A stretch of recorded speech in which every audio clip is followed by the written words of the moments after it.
एक geopolitical trap को set किया गया और ब्लूप्रिंट था आइडेंटिकल जो कुछ नेपाल, बांग्लादेश और श्रीलंका में किया गया।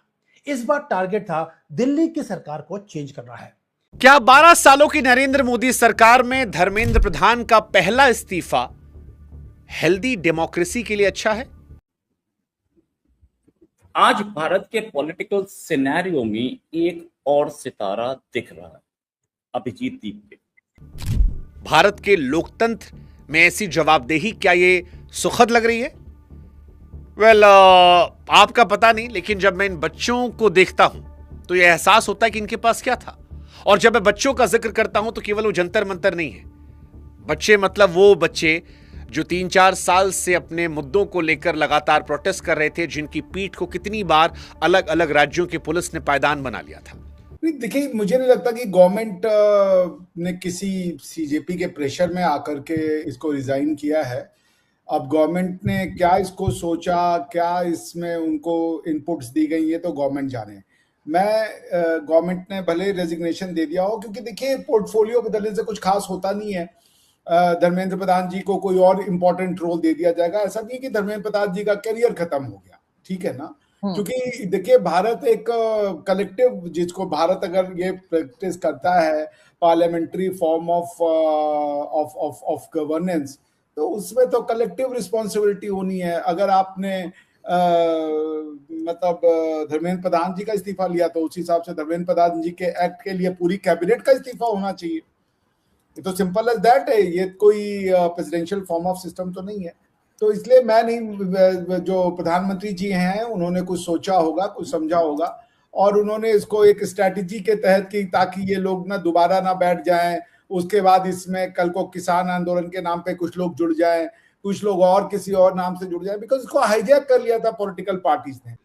इनको जेनजी क्यों कहा जाता है? डिजिटल नेटिव्स हैं ये। इनके पास हाई स्पीड इंटरनेट मौजूद है और सबके पास मुस्तकिल स्मार्टफोन है।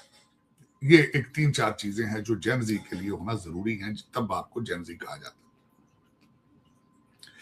है। इंडिया की जेनजी जो है वो 25 से 35% है, और हमारे पास तकरीबन जो है जेनजी वो उसको तकरीबन आबादी 255 मिलियन है। भारत की जेनजी जो है वो उनकी एज 29.8 है, हमारी जेनजी की एज जो है 21.6 ईयर्स।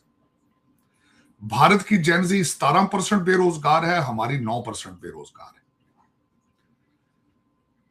चीमा साहब, उसमें उनकी पॉपुलेशन 377 मिलियन बनती है, हमारी 75, जिस तरह मैंने 75 मिलियन बनती है जेनजी। मेजर डिफरेंस जो उन्होंने जेनजी ने कल प्रूव किया है कि उनकी जेनजी ऑर्गेनाइज तरीके से एक पुरअमन जो एहतजाज करने की सलाहियत रखती है। हमारी जेनजी है, उसको मैं जेनजी तो खैर कहूंगा ही नहीं है, हमारे वोंडे टाइप लोग हैं जिनको कभी पठान और कभी पंजाबी प्रमोट करके सड़कों पे लाते हैं और पुरतशद्दद चीजें की जाती हैं। अपनी ही गवर्नमेंट की बिल्डिंगें और अपनी गवर्नमेंट की बसें अपनी उनको जलाते हैं। और सबसे बड़ी बात, जो मेजर जो डिफरेंस है in between these two Gen Zs, Bharat की जेनजी ने सियासत को इसमें नहीं आने दिया। इसके ऊपर ना कांग्रेस को ना किसी और पार्टी को रोटियां सेकने की इजाजत नहीं दी। जबकि हमारी जेनजी जो है वो सिर्फ है ही, उनकी जिंदगी से अगर पिंकी पीरनी निकाल दी जाए तो हमारी जेनजी डज नॉट एग्जिस्ट। हमारी जेनजी जो है वो चाहती है पिंकी पीरनी के मुअक्कलात आए, जिन्नात आए और वो पाकिस्तान के मसाइल हल करें, हमें कुछ ना करना पड़े, कुछ भी ना कर सके। हमारी जेनजी का एक लीडर, हमारे पास भी एक दीपिके मौजूद था, मैं उसकी बात कोट करना चाहूंगा। हमारे दीपिके ने इस्लामाबाद खड़े होकर कहा था, अब्बू जी हमें पुलिस वाले मारते हैं, हम इनकलाब कैसे लाएंगे। ये हमारा दीपिके था। चले, मैं आज जो चीमा साहब बता रहे हैं, आगे 5 सबक जो आज सीखे गए हैं जेनजी की वजह से भारत के, वहां से शुरू करते हैं।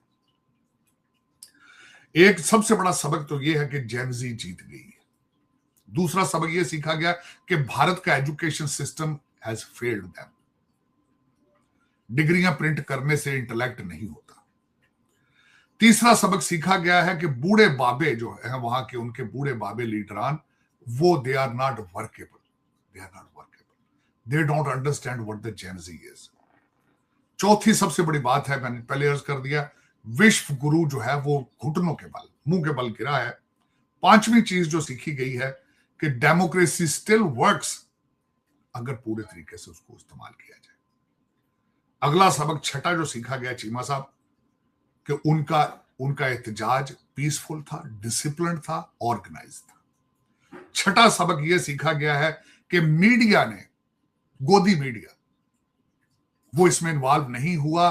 काकरोच जनता पार्टी को बैन कर दिया गया था, उन्होंने कवरेज ही नहीं दी, लेकिन इसके बावजूद उनकी मूवमेंट कामयाब हुई है। छठा सबसे बड़ा सबक यह सीखा है कि इसका मतलब यह था कि लोग आज भी जिंदा हैं।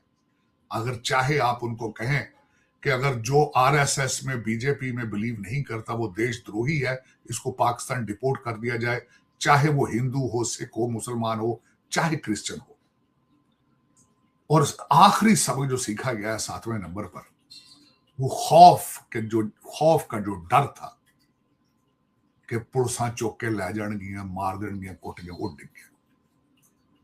खौफ के बुत जो है वो गिर चुके हैं। ये 7 सबक सीखे गए हैं इसमें से, इस मूवमेंट से।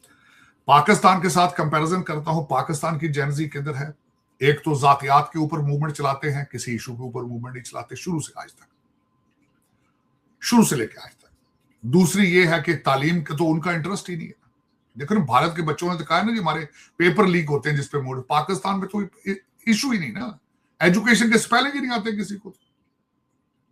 मजहबी तालीम की तरफ ले जाए, मौलाना फजलुर रहमान को बच्चे दे आते हैं, वो मिसाइल बना देते हैं।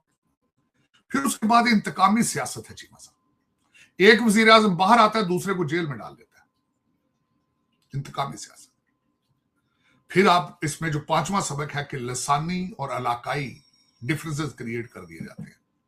अब ये देखें, रिसेंट मिसाल देना चाहता हूं, आजाद कश्मीर के अंदर आज क्या हो रहा है चीमा साहब। इलेक्शन में आज आपकी जो बैन पार्टी है उन्होंने लॉन्ग मार्च शुरू कर दिया, और वो जो पार्टी है इस वक्त कालादम पार्टी है आजाद कश्मीर की, उसको चलाने वाला पीटीआई का काउंसलर है और 7 टीएलपी के नुमाइंदे भी मौजूद हैं, क्योंकि वो पंजाब में उनको यहां रोका गया है और उन्होंने कश्मीर में जाके आपसे इंतकाम ले लिया। इंतकामी सियासत। एक जेल के अंदर ते एक बार, 2 बार ते 3 अंदर। This is Pakistani stand up. फिर चीमा साहब, क्वालिटी ऑफ जेनजी में बहुत फर्क है। मैंने वहां के बच्चों को बोलते देखा है नेशनल इश्यूज के ऊपर, किसी ने भी कोई ऐसी सियासी स्टेटमेंट नहीं दी। छोटे छोटे बच्चे भी अपने सिस्टम के ब्रोकन होने की मिसालें देते थे। वो कोई वहां खड़े होकर मुर्शद नहीं कर रहे थे।